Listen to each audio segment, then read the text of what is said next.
Hello Trenders and welcome back to the channel. After much delay, no pun intended, I've decided that it's finally time to take another look at the Master Sword in Breath of the Wild 2, a topic that's had many on the edge of their seats ever since the delay video dropped about a month ago now.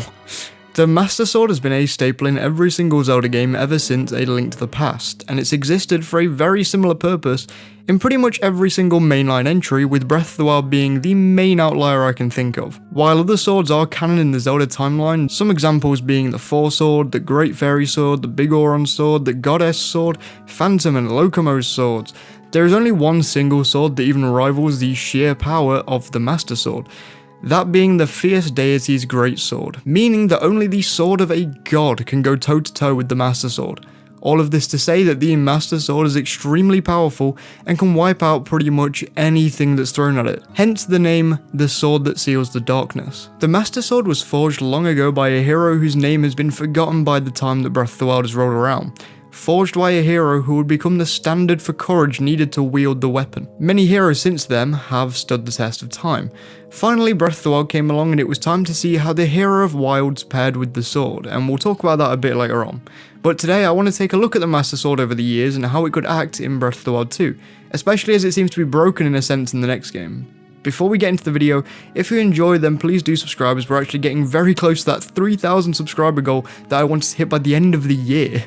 And only 12% of people watching are subscribed, so it would be really appreciated. Plus, I make Zelda videos every week, so thanks a ton if you do. Let's start off this video as I do all of these other speculative pieces. And remember, this is all my own speculation, which means that if you don't agree, then leave your own thoughts out of the Master Sword in the next game down there in the comment section.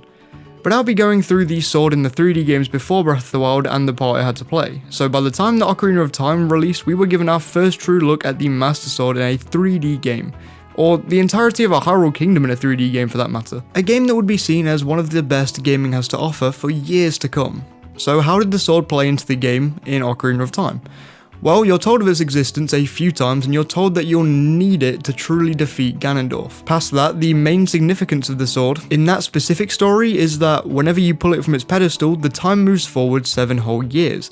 At the same time, this also allows you to return it into the pedestal, which also reverses the time back to the time frame that was set at the beginning of the game.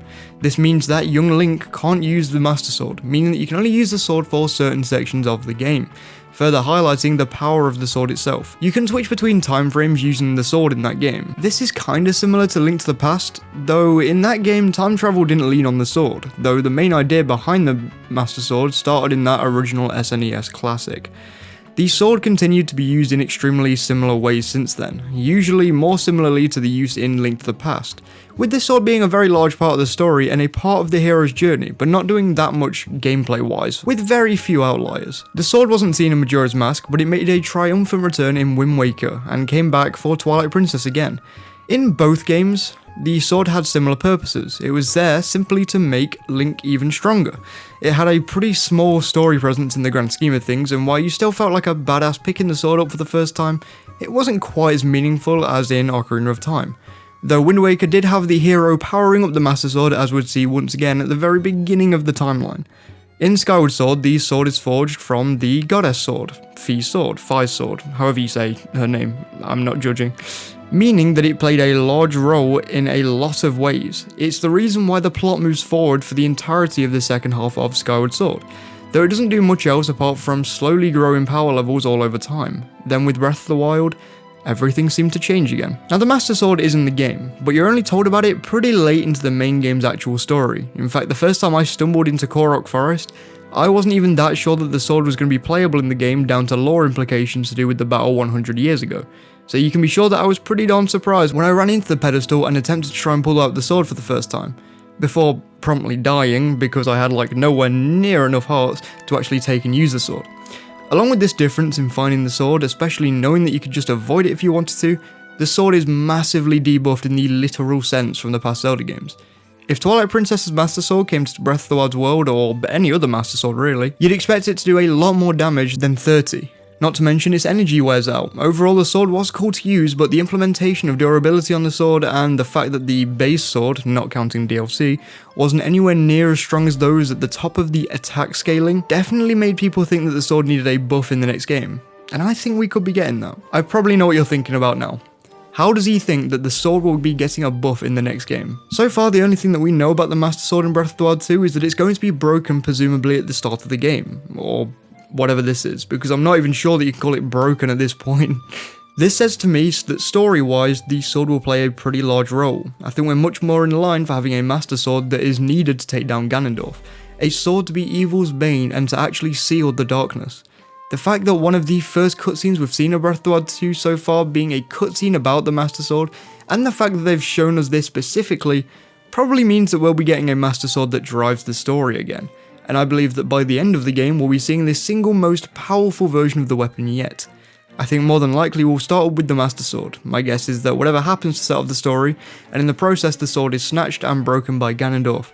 Possibly those bits of malice that we've seen scattered throughout the trailers of the game, and scattered everywhere in Breath of the Wild, could be seen breaking it. This then leads into the hero needing to fix the sword in the opening stages of the game, rather than gaining worth to take the Master Sword initially and having to go back and upgrade the sword after that, which is pretty much what we did in all of the older games. Now it really depends on what the Zelda team are doing format wise with these dungeons. Can you come back to them later on in the game, or are we doing them in an order, but just not a complete set in stone order?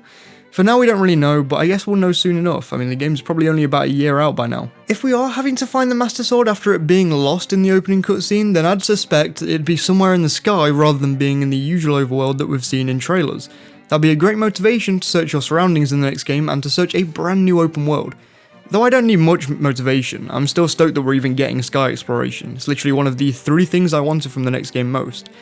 The other thing is as well, if the sword is randomly lost again somewhere, maybe it could be somewhere in a cave. So we're calling all the way back to Legend of Zelda on the NES, where you go and meet someone in a cave and find the sword. Just a theory, nothing set in stone there, which is also a really crappy pun. For this piece of speculation, I'll say that I think we'll gain the true Master Sword around the midpoint of the game so we can use it in some of the dungeons, and I think it'll end up having no durability by the end of the game, or at the very least I'm hoping so.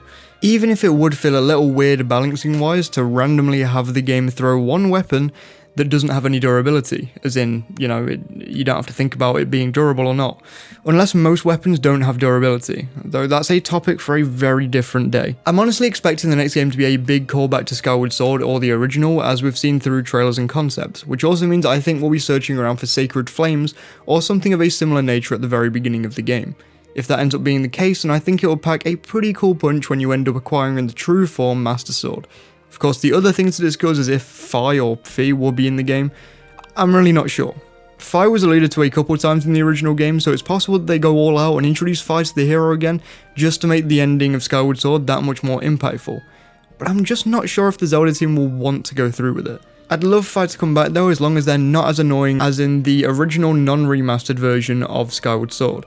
The Master Sword is something I could talk your ear off about some other time even further. And since we're coming to the end of my time today, I think I should probably finish off by saying that I think the Master Sword is going to be the best that we've seen at this point in time in the next game, and I'm extremely excited for that. Overall, there are a ton of exciting prospects when discussing the Master Sword in Breath of the Wild 2, so let me know some of your ideas in the comment section below and I'll make sure to reply or look at everyone who replies. Thank you so much for watching this video. If you enjoyed them, please do support me by leaving a like, rating and subscribing as we wait for even more Breath of the Wild 2 news. I don't even think we're that far out at this point, only like a month and a bit. I'm so excited. I stream on Wednesdays, so along with being a part of the 12% of people who are subscribed, you'll also get even more content, so thank you a ton if you do. The people you can see on screen right now are my Patreon supporters, and I barely give them all enough credit, as I've been saying the last couple of weeks. Seriously, they mean the world to me. It means so much that people actually support the channel in a financial way, in any sort of capacity, so thank you so much, and especially just a massive thank you to both Sumji and Jardawida for being my top paying patrons. And just look at the Triforce coloured names and that Triforce font right there that they always get. Thank you so much for the support, guys. If you'd like to join them, then you can do for as little as £1 or $1.50 a month.